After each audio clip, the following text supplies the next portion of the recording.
ओम श्री सद्गुरुदेव भगवान की जय। मानस बोध भाग 2 सप्तम सोपान। पूज्य विप्रशील गुणहीना, शूद्र न गुण गण ज्ञान प्रवीणा। तो समझना चाहिए कि इस रामचरितमानस में जात पात का मतलब कुछ नहीं है। विप्रत्व तो एक पहुंच है, उच्चतम श्रेणी है, डिग्री है साधना की। इन्हीं बातों को लेकर तुलसीदास को ब्राह्मणों का पक्षधर कह दिया जाता है। अरे यहाँ तो पहले से नियम चला रहा है कि जन्मना जायते शूद्रः संस्कारात् द्विज उच्यते। पैदाइश से सभी शूद्र हैं। संतों के संसर्ग में संस्कारित होकर कोई आदमी खराब से अच्छा बना, फिर अच्छे से अच्छा बना, फिर सबसे अच्छा बन जाता है। इस तरह शूद्र से वैश्य, क्षत्रिय और आखिर में ब्रह्मत्व प्राप्त करे तब वह ब्राह्मण कहा जाता है। तो अगर किसी ने साधना करके शूद्र स्तर से उठते उठते ब्राह्मी अवस्था को पा लिया है, वह महात्मा ब्राह्मण है, वह पूजनीय है। और किसी के घर में पैदा होने से ऊंच नीच कोई नहीं होता, सब मनुष्य हैं। यह ऋषियों मुनियों की मूल परंपरा ऐसी है। यह ब्राह्मण, क्षत्रिय, वैश्य, शूद्र एक ही साधक की 4 साधनात्मक अवस्थाएं हैं। छोटी बड़ी कक्षाएं हैं पढ़ाई की, उसी की बात यहाँ कही गई है। यह ध्यान देना चाहिए कि कहाँ किस प्रसंग में यह बात कही गई है। जब कबंध राक्षस को मारा राम ने तो वह अपने असली रूप में आया और बताया कि मुझे दुर्वासा ऋषि ने श्राप दिया था तो मैं गंधर्व से राक्षस बन गया था। तो अब यह बताओ कि दुर्वासा तो महात्मा थे, महात्मा की ही बात हो रही है। उसी को ब्राह्मण, भूसुर, द्विज और विप्र कहा गया है, किसी जाति विशेष को नहीं कहा गया है। स्थिति प्रज्ञ महात्मा चाहे बाहरी संसारिक शील सदाचार युक्त ना भी हो, वेद शास्त्र पारंगत विद्वान ना भी हो, तो भी वंदनीय है। और जो शूद्र अर्थात छोटे स्तर का साधक है, पहली भूमिका में अभी एडमिट हुआ है, वह भले ही सांसारिक बात व्यवहार पढ़ाई लिखाई में आगे हो, लेकिन आध्यात्मिक प्रगति अभी नहीं कर पाया है, वह पूजनीय नहीं होता है। ऐसा मतलब है इसका। तो यह भारत देश ऋषियों मुनियों और संत महापुरुषों को सबसे ऊंचा स्थान देता आया है। राजा हो चाहे महाराजा हो चाहे भगवान हो, सब महात्मा के पीछे चलते हैं। इन्हीं संत महापुरुषों को ब्राह्मण, द्विज, विप्र, भूसुर आदि नामों से कहा गया है। इसमें जाति भेद का कोई मतलब नहीं है। जाति तो सबकी एक है, मानव जाति। साधकों को इन फालतू की बातों में नहीं पड़ना चाहिए। उसे अपने साधन कर्तव्य में निरंतर लगे रहना चाहिए। और अगर कोई प्रसंग आ ही जाए तो आध्यात्मिक आधार लेकर चलना चाहिए। सार्वभौमिक सिद्धांत में कभी कोई गड़बड़ी नहीं आ सकती। इसलिए सबको समाहित करके हमेशा व्यापक भाव लिए रहना चाहिए। महात्मा को संकीर्ण विचार नहीं रखना चाहिए, व्यापक विचार होना चाहिए। एकांगी दृष्टि नहीं, सर्वांगीण दृष्टि होना चाहिए। हरि चरित्र मानस तुम गावा, सुनि मैं नाथ अमित सुख पावा। तुम जो कही यह कथा सुहाई, काग भुषुंड गरुण प्रति गाई। विरति ज्ञान विज्ञान दृढ़, राम चरण अति नेह। वायस तन रघुपति भगति, मोहि परम संदेह। शंकर जी ने पूरी कथा सुना दिया पार्वती को, और यह भी बता दिया कि यह कथा कागभूषुंड ने गरुड़ को सुनाई थी। जब यह बात पार्वती ने सुनी तो फिर से उनके मन में एक नया तर्क तैयार हो गया। कहाँ तो सब संदेह भ्रम चले गए थे कथा सुनने से, लेकिन उसी कथा के भीतर से एक संदेह पैदा करने वाली बात आ गई। ऐसे तो सब वेद शास्त्र और महात्मा लोग बताते हैं कि विवेक, वैराग्य, ज्ञान, भक्ति सब मानव तन में होते हैं, तो फिर यह कौवा कैसे पा गया? यह संदेह पैदा हुआ। तो यह कवियों का तरीका होता है कि जो प्रसंग आगे लिखना है उसकी इस तरह से भूमिका बना लेते हैं पहले से। दूसरी बात है कि यह तर्क समाज के हर आदमी के दिमाग में स्वाभाविक खड़ा हो जाता है। कौवा को कथा से क्या मतलब? यह अधम पक्षी कहाँ से ज्ञानी वक्ता बन गया? तो यहाँ तो पूरी कथा में गोस्वामी जी ने बंदर, भालू, गीध आदि सभी को आदमी की तरह से बात व्यवहार करते दिखाया है। इतना ही नहीं, इसमें तो नदी, पहाड़, समुद्र को भी बिल्कुल आदमी की तरह बर्ताव करते दिखाया गया है। यहाँ तक कि हिमालय के घर पार्वती का जन्म, विवाह आदि सब वैसे ही हुआ जैसे मनुष्य समाज में होता है। तो अब यह विचार किया जाना चाहिए कि गोस्वामी जी जो इतने बड़े बुद्धिमान थे, क्या नहीं जानते थे कि ये चीजें जो हम लिख रहे हैं संसार के नियम से ठीक नहीं है? अवश्य जानते थे, लेकिन जानबूझकर लिखा है उन्होंने। यही बातें ऐसी हैं जो इस रामायण को अध्यात्म की चीज बना देती हैं। गोस्वामी जी ने सोचा कि ये जितने ऐसे प्रसंग हैं उन पर प्रबुद्ध आदमी की बुद्धि तर्क करेगी, और अगर सही जिज्ञासु होगा तो समाधान खोजने में लग जाएगा। अगर उसमें पूर्व के पुण्य हैं तो किसी संत सद्गुरु से भेंट हो जाएगी, और वह जब देख लेंगे कि यह सच्चा जिज्ञासु है, इसके हृदय रूपी हिमालय में ईश्वरीय प्रेम रूपी पार्वती आ चुकी है, तो उसे वह संत शंकर अपना लेंगे और उसे मानस की कथा का सही बोध करा देंगे। तब सारे तर्क शांत हो जाएंगे।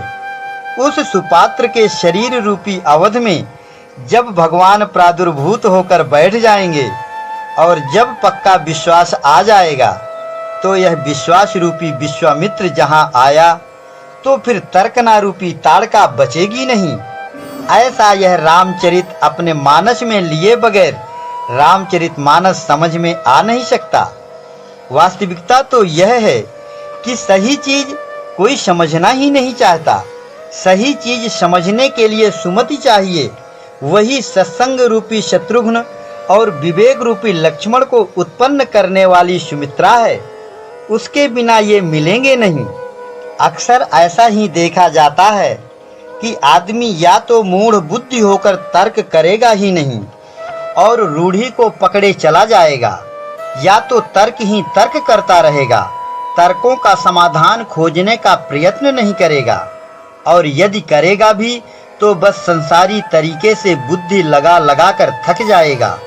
परिणाम यह होगा कि उसे अश्रद्धा हो जाएगी, छोड़कर बैठ जाएगा। बहुत करेगा तो इसमें जो सामाजिक तौर तरीके आए हैं उनके अनुसंधान में लगा रहेगा। ज्यादातर पढ़े लिखे लोग यही कर रहे हैं। इसके आध्यात्मिक अर्थ को खोजने, बताने और समझने वाले बहुत कम लोग हैं, क्योंकि यह रास्ता ही ऐसा है कि कोई कोई इसे पकड़ पाता है। अति हरि कृपा जाहि पर होई, पाँव दे यही मार्ग सोई। अगर पहले की कमाई है, कुछ पुण्य की पूंजी पुरानी है, तो वह काम करती है इसमें। और यह जो आजकल रामायण पर प्रवचन होते हैं उनमें इन सब बातों को बताया नहीं जाता। बाहरी सत्संग, पूजा पाठ, यज्ञ अनुष्ठान, यह सब अध्यात्म से अलग है। अध्यात्म अंदर की चीज है। गिरि सुमेर उत्तर दिश दूरी, नील शैल एक सुंदर भूरी।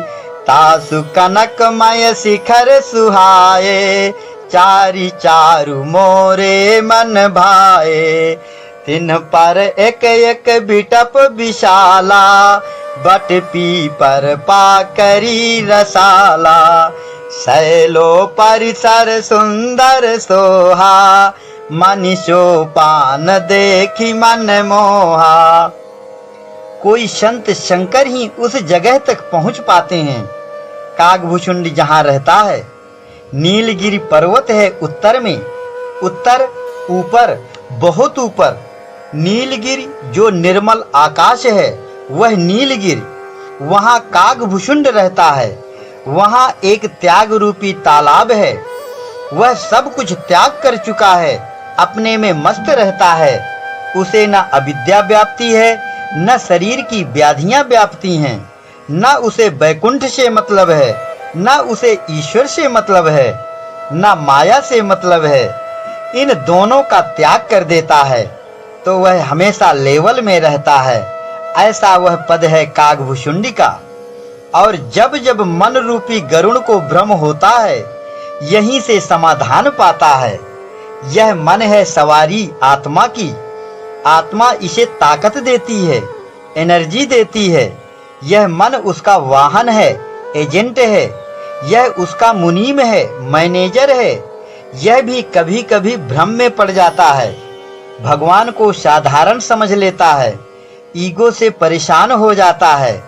ऐसी घटना हो जाती है कि इसे कागभूषुंड के अलावा कोई दूसरा समझा नहीं सकता। गरुड़ को ऐसे ही हुआ।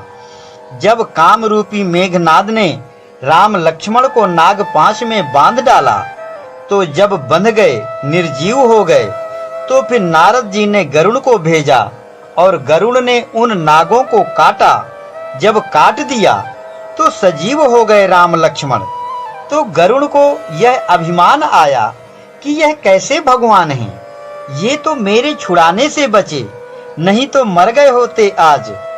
ईश्वर तो बड़े महान शक्ति वाले होते हैं, बलवान होते हैं, ऐसा तो मेरी समझ में नहीं आता।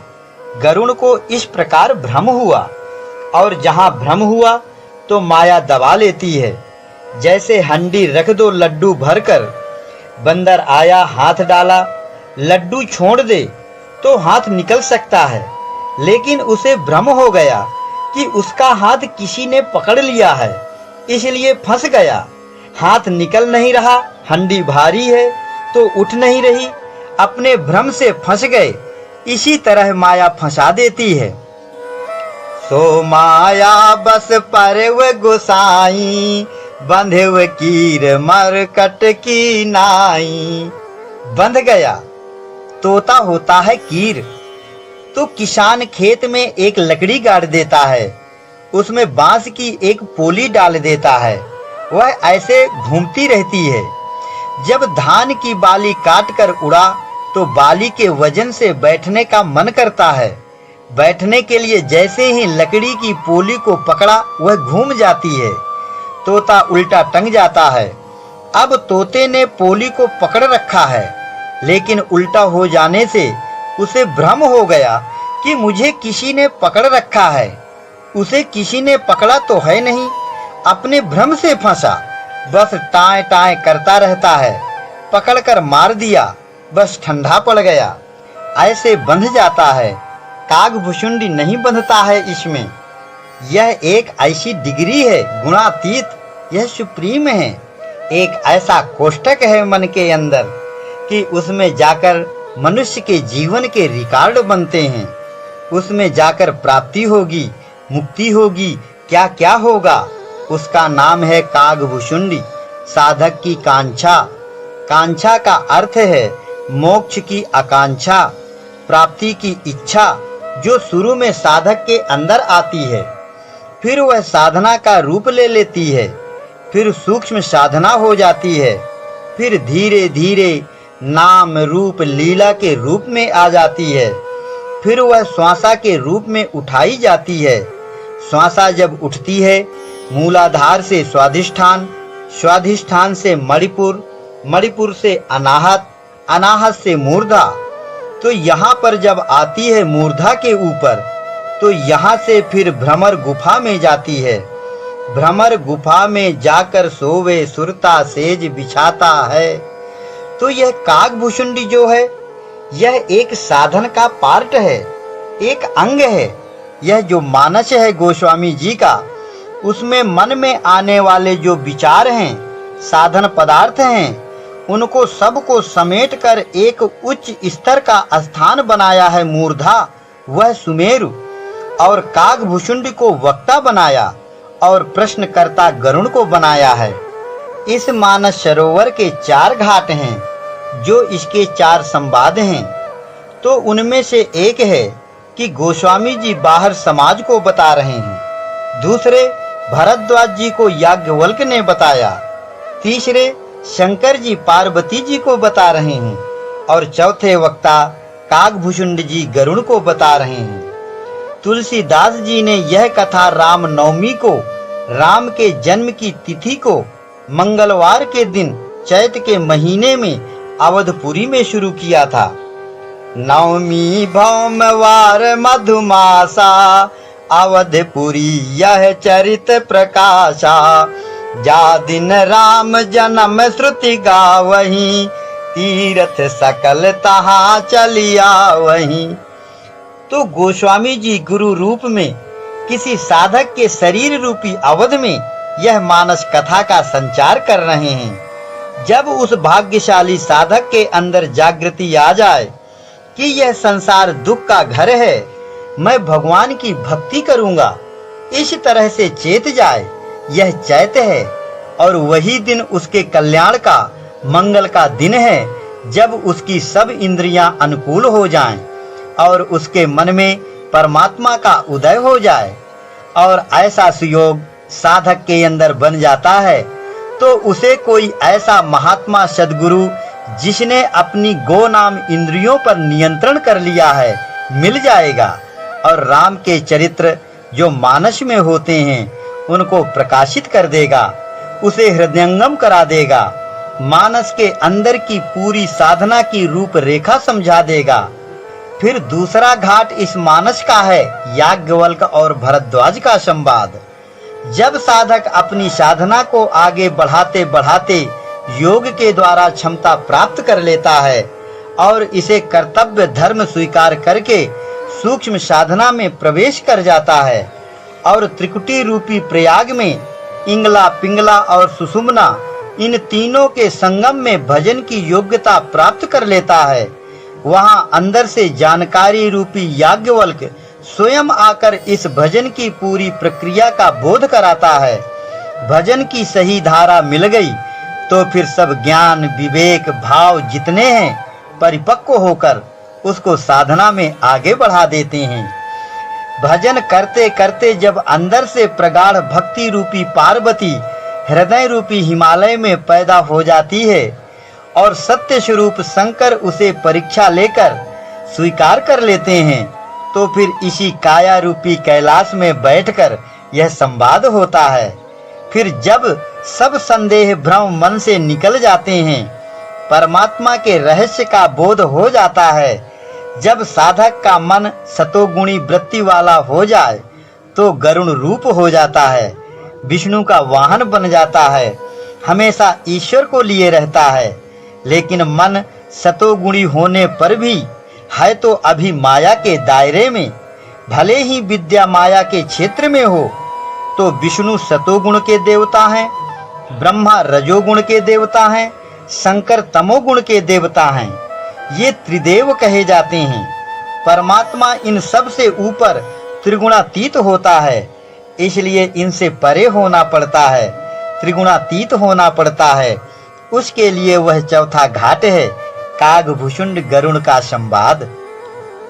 ओम श्री सद्गुरुदेव भगवान की जय।